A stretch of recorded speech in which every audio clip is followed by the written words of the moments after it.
Well, what's up, people? You know, first of all, just want to send out a blanket sheet of gratitude to everybody that's been hanging out with me over the last couple of years. I want to send a thanks to all the websites that's ever posted my videos, everybody that's added my link to your blog. Some of the guys have suddenly disappeared off the earth. You know what?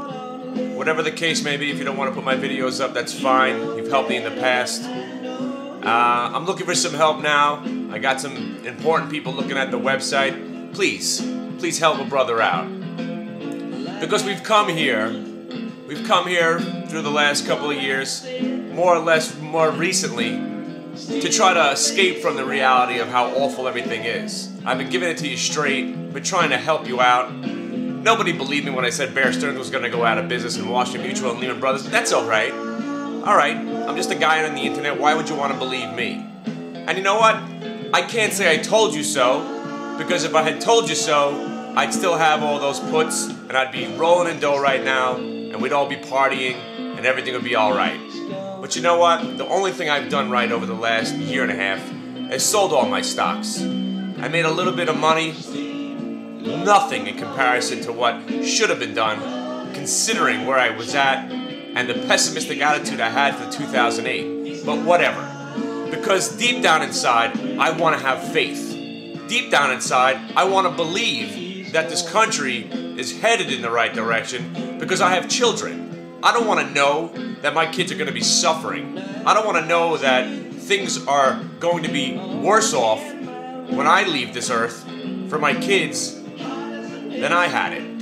This is not right. We're supposed to be progressing. We're supposed to be advancing forward with the miracles of science, the miracles of technology. But what has it all brought us? The greed, apparently, has overwhelmed us one more time. Now, when I was talking to some bankers at this conference in February, and they were all saying, this is a lot worse than anybody thought. Now, these are just employees of banks saying how it looks bad, that they weren't doing any more deals, that they were closing their doors to new business. And I said, how are you guys going to make money?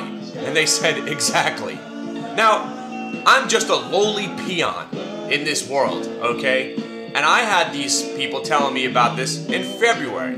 Now, the people that were ignoring the problem, these are the people that we should round it up and we should have a big old slap party. Slap parties could save America. Here's what I propose. Once we get through this, if we ever do, every time a CEO makes a mistake, or an analyst is absolutely wrong, or if forget prison, every moment, everybody that's lost money due to the fact of some corrupt CEO or some analyst, before he goes to prison, before we take his money away, slap party. We all line up in a line, and we all get one big slap in the face. You know what? We should have monthly slap parties. We get to take a look at your books with an independent auditor, and if we find anything that is out of the ordinary or misconstrued, slap party. Slap party, my friend. Merrill Lynch guy, wow. How did you bring down one of the biggest brokerage houses on the planet? Slap party. Washington Mutual, how could you lend out all this money without having anything in the bank ready for a catastrophe if it happened? Slap party.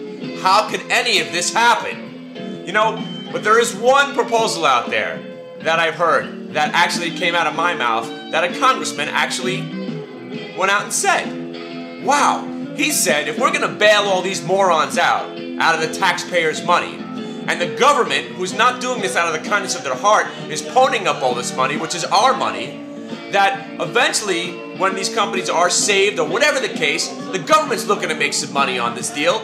We should be paid also. I want a refund check. So whatever that number was that they were saying, $2,000, $3,000 a person to save the world, I want, in 10 years from now, I want at least 5 or 6% interest that has been accrued over that 10-year span, and I want a check sent to my mail.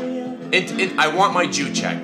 Also, what I want is I don't want to pay interest on my mortgage anymore. How about that? I'll pay the principal. I have no problem paying the principal, but why should I be paying interest when everybody seems to be walking away from their problems with nothing to worry about? It's fantastic. Fantastic except for the shrinking middle class that we're in. There's going to be the elite, and there's going to be all of everybody else sitting there wallowing in misery. Is that what's going to happen? We have to build Hoovervilles again? We're all going to be living out in Central Park in tents? That's where we're headed. This is unbelievable. This is the most frightened I've been ever since 9/11, when I sat there watching the stock market open up and sat there and did nothing. I was like, wow, I guess it's over. And right now, there's some movement in the market at least, so if you were able to trade it, you can make some money, but it's too choppy to even do that. So I do not know what to tell you anymore. I don't know what to tell you. I really don't, I see nothing good coming out of this at all. At all. Now, the worst part about it, okay, also, if you're into gambling, especially on this thing, if you think they're going to pass a law, you think they're going to save us over the weekend, there's quarterly options on the QQQs and across the board on some indexes. If you really think something actually might happen, that's going to help us out, because you know we're going to be gapping up big or down big on Monday. Something's going to happen. If there's no resolution, more fear is going to happen. Over the weekend, everybody's going to be talking to each other. What do I do with my 401k? What am I going to do? What am I going to do? People are just going to start wanting to bail out. So, what can I tell you? What can I tell you? But if you think there's actually something's gonna happen that's good, buy some calls. You got 2 days to expiration. If something happens big on Monday or Tuesday, you're gonna be a winner. But for now, I'm gonna be drinking heavily. This is stupid. I just went to Sam's Club, got my nice espresso vodka, got 3 bottles. That's what I'll be doing. So, and also I got a flood in my backyard. It's fantastic stuff. So I'll speak to you later. As the tribe comes on, as I fade away.